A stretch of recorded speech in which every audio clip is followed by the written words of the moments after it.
ఆదిత్యోర్కో రవిర్భానుర్భాస్కరశ్చ దివాకరః మార్తాండః Savitha హేళి తీక్ష్ణాంశం hero రవిః. 2026 సంవత్సరం June నెల 2వ తారీఖు రోజున గురువు మిథునం నుండి కర్కాటకాన్ని మారుతాడు. గురువు అనగా సకల విద్యలకి కారకుడు గురువు. గురువు ఎప్పుడు కూడా ఎవరిని దండించే స్వభావం కాదు.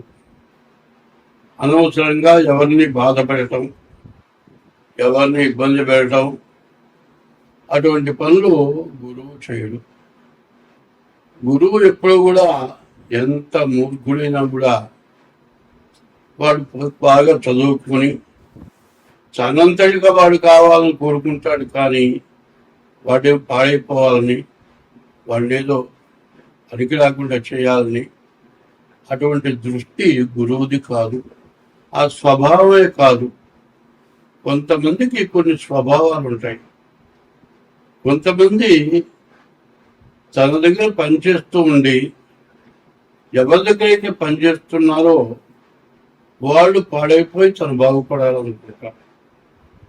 ఇట్లా దురాగతమైన స్వభావాలే దాదాపుగా ఎక్కువగా ఉంటాయి. మంచి స్వభావాలు ఉండేవాళ్ళు ఎవరంటే బుధుడు, గురువు, చంద్రుడు. ఈ 3 గ్రహాలు కూడా చాలా మంచి గ్రహాలు, చాలా మేలు చేసే గ్రహాలు. ఇప్పుడు మిథునం నుంచి కర్కాటకానికి గురువు మారాడు. కర్కాటకానికి గురువు ఉచ్చలో ఉన్నాడు. గురువు ఉచ్చలో ఉంటే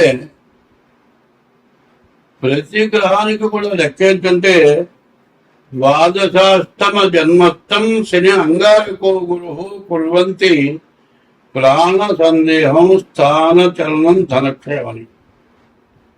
12, 1, 2, 4, 8 ఈ స్థానాలు అంటే తన రాశి దగ్గర నుంచి లెక్కేస్తే 12 అంటే మిథున రాశి, 1 అంటే కర్కాటక రాశి, 8 అంటే ధనుస్సు రాశి, 4 అంటే మీన రాశి. ఈ రాశుల్లో గురువు ఉంటే చాలా ఇబ్బంది పెడతాడు. అంటే గురువుని కాదు చెప్పింది.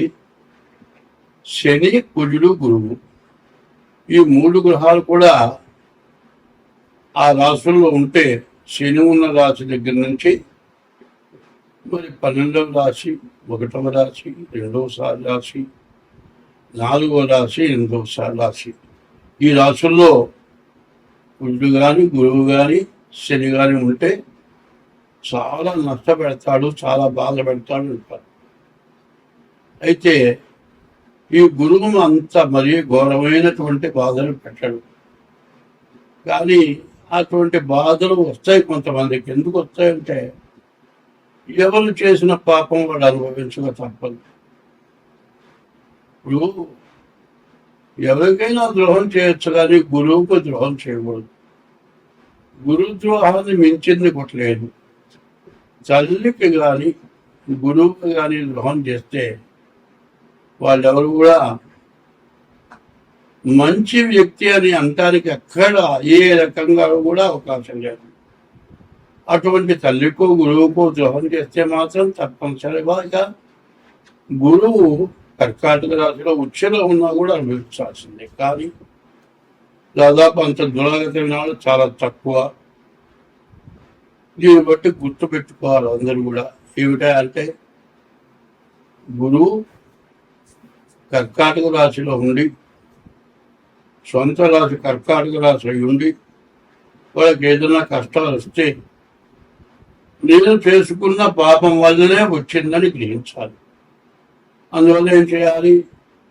మీ డేట్ ఆఫ్ బర్త్ ద్వారా జాతకాన్ని చూపించుకొని మరి మీ జాతకంలో ఉన్న దోషాలు ఏంటో తెలుసుకొని దాన్ని తగిన శాంతి చేసుకొని కొంతైనా బాధ తగ్గించుకోక తప్పదు. ఎందుకంటే చేసిన పాపం కొంతైనా అనుభవించాల్సిందే. అట్లా అనుభవించకపోతే అవి గ్రహాలు కాదు, మనం మనుషులు కాదు. గ్రహము, ఆ గ్రహాన్ని మనం పూజిస్తే అనుగ్రహము మన ఎందు అనుగ్రహం కలిగి ఉంటాయి ఆ గ్రహాలు.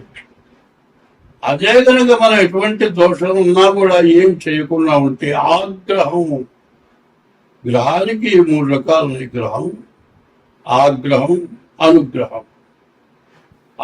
అవి ఆగ్రహిస్తే మనం ఎందుకో తట్టుకోలేము. ఇవన్నీ కూడా 8 గ్రహాలు కూడా అష్టదిక్కులు చెప్పాలంటే 8 దిక్కుల్లో ఉన్నాయి. మధ్యలో సూర్యుడు నవగ్రహ మండపంలో కనబడుతుంది. ఈ దోషాలు ఇట్లా ఇబ్బంది పెడతాయనేది తెలుసుకోవాల్సిన అవసరం ఉంది. అంటే ఈ జూన్ నెల 2వ తారీఖు వచ్చినటువంటి గురువు సంవత్సరం పాటు ఉంటాడు. వచ్చే సంవత్సరం 2027వ సంవత్సరం జూన్ నెల వరకు కూడా 1 సంవత్సరం పాటు ఒక రాశిలో గురువు ఉంటాడు. ఈ సంవత్సరం కూడా మరి సుఖపడాల్సిన టైమో కష్టపడాల్సిన టైమో మీరు ఆలోచించుకోవాలి. మరి అష్టమం 8 ఉండగా ప్రాణకంట కూడా అంటారు. అయితే ప్రాణం మాత్రం తీయడు. పొలాలను తీసుకున్నంత బాధ కలుగుతుంది. ఎక్కడన్నా అప్పులు ఉంటే తీర్చుకోవాలి, ఇంట్లో తిండికి జరపాలి, ఎవరికి అవసరం వచ్చిన వాళ్ళకి తప్పదు. పిల్లలు చదువుకుంటున్నారు, వాళ్ళ ఫీజులు కట్టాలి, మరి ఇంట్లో తిండికి గడపాలి, అప్పు చేసిన వాళ్ళకి అప్పు తీర్చాలి. ఇవన్నీ కూడా సమస్యలే. ఈ సమస్యల్లో అంతా కూడా కాటాలాగా జాగ్రత్తగా ఎవరు కాదనకుండా జాగ్రత్తగా ఉండేటట్లుగా మరి జాగ్రత్త పడాల్సిన అవసరం చాలా ఉంది. కాబట్టి ఈ గురువు, జన్మంలో ఉన్నటువంటి గురువు ఎప్పుడు మేలే చేస్తాడు, అది మాత్రం నికరం. మరి ముందు కర్కాటకం చెప్పుకున్నాం, తర్వాత సింహరాశి చెప్పుకోవాలి. ఈ సింహరాశి పరిస్థితి చెప్పాలంటే చాలా కష్టదాయకంగా ఉంది. సింహరాశికి 12వ అష్టమంలో, సింహరాశికి అష్టమంలో శని ఉన్నాడు. సింహరాశికి ద్వాదశంలో గురువు ఉన్నాడు. సింహరాశికి అష్టమంలో శని, ద్వాదశంలో గురువు. ఇది చాలా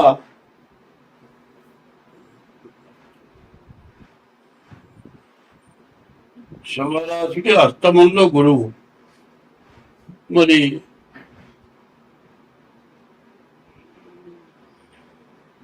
12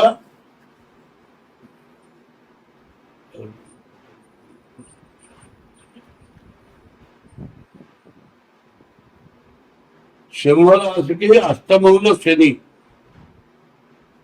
సింహరాశికి ద్వాదశంలో గురువు ఉన్నాడు.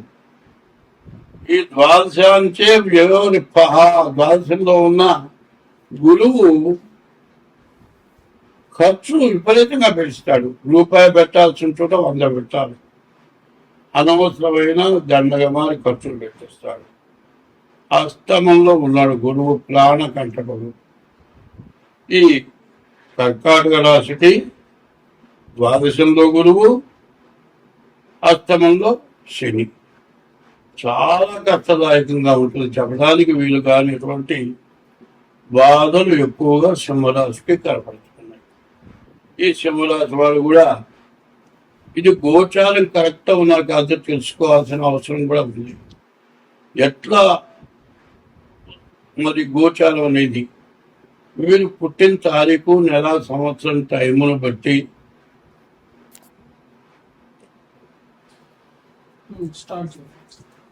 2026 సంవత్సరం జూన్ నెల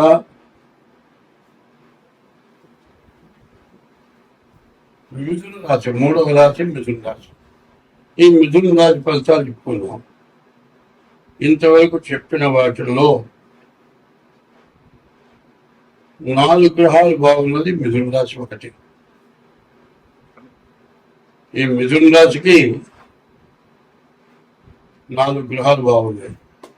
కుజుడు ఏకాశంలో ఉన్నాడు. ఇల్లు కొనుక్కోవాలి, కట్టుకోవాలని కోరిక ఉంటుంది. ప్రతి వ్యక్తికి కూడా ఒక కోరిక ఉంటుంది. ముందు చదువు కావాలి, చదువుకి తగినటువంటి జాబ్ కావాలి, ఆదాయం కావాలి, తర్వాత పెళ్లి కావాలి, తర్వాత ఇల్లు కావాలి. ఇంతవరకు ఒక మోస్తారు. ఇంకెక్కువ సంపాదిస్తే ధనవంతుల కింద లెక్క. కాబట్టి ఈ రాశి వాళ్ళు ఇల్లు కట్టుకుంటానే చాలా బాగుంది. బుధుడు శుక్రుడు బాగున్నాడు. వ్యాపారస్తులకు కానీ మరి ఉద్యోగస్తులకు కానీ చాలా బాగుంది. శుక్రుడు బాగున్నాడు. వివాహం కావడానికి బాగుంది. ద్వితీయంలో ఉచ్చలో గురువు ఉన్నాడు. ధనాధిపతి, ధనాన్ని రక్షించేవాడు. కేతువు కూడా బాగున్నాడు. కానీ ఈ మిథున రాశికి రాహుకేతుల మధ్యలో గ్రహాలు పడ్డాయి. కాలసర్ప దోషం. ఈ కాలసర్ప దోషం ఎట్లా ఉంటుందంటే చెప్పటానికి వీలు కాని దోషం, అర్థం కానటువంటి దోషం. ఒకప్పుడు దేవతలు రాక్షసులు కలిసి మరి అమృతానికి మదనం చేశారు. మదనం చేస్తే అమృతం పుట్టింది. రాక్షసులు అమృతం దాగి వారు కనుక బతికితే దేశం మొత్తం నాశనం అయిపోతుంది. వీడు వదిలిపెట్టేట్లేదు. విష్ణుమూర్తి మోహిని రూపం ధరించాడు.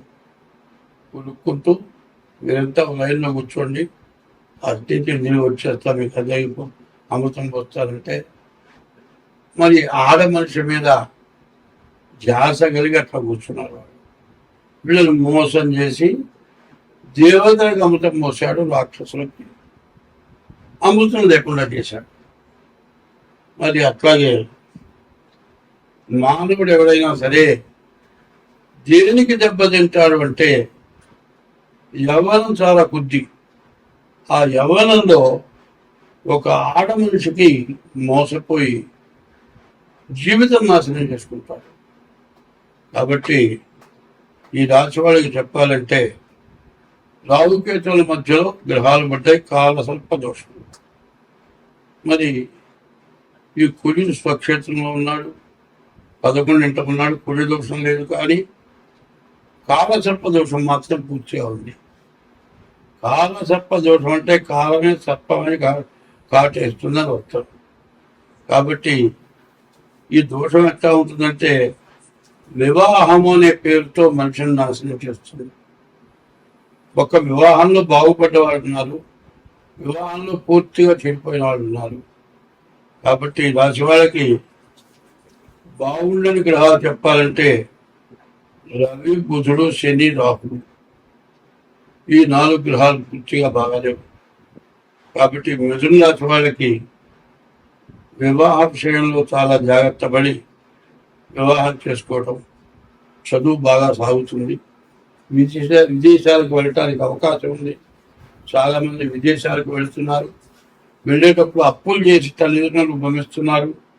మా పిల్లవాడు చదివి మమ్మల్ని పోషిస్తాడు అనుకుంటున్నారు. పోయి ఉద్యోగం వచ్చిన తర్వాత ఏంటి గురుజాతి అమ్మాయినం పట్టుకొని దాన్ని పెళ్లి చేసుకొని ఇక అమ్మ లేరు, నాయన లేరు. చివరికి వాడు ఎక్కడున్నాడో ఫోన్ నెంబర్ కూడా తెలియదు. వీడు చచ్చిపోతే కూడా వాడు పట్టించుకోడు. ఇట్లాంటి పరిస్థితులు వస్తున్నాయి. ఎందుకంటే అమెరికన్స్కి విపరీతమైన కోట్ల ధనం ఉంది. మన వాళ్ళు ధనానికి ఆశపడి తల్లిదండ్రులందరినీ కూడా వదిలేసుకొని నష్టపడిపోతున్నారు. ఈ రాశి వాళ్ళు పరస్త్రీ వ్యామోహంతో ఇబ్బంది పడతారేమో అనే అనుమానం ఉంది. కాబట్టి జాగ్రత్త పడండి. స్వస్తి.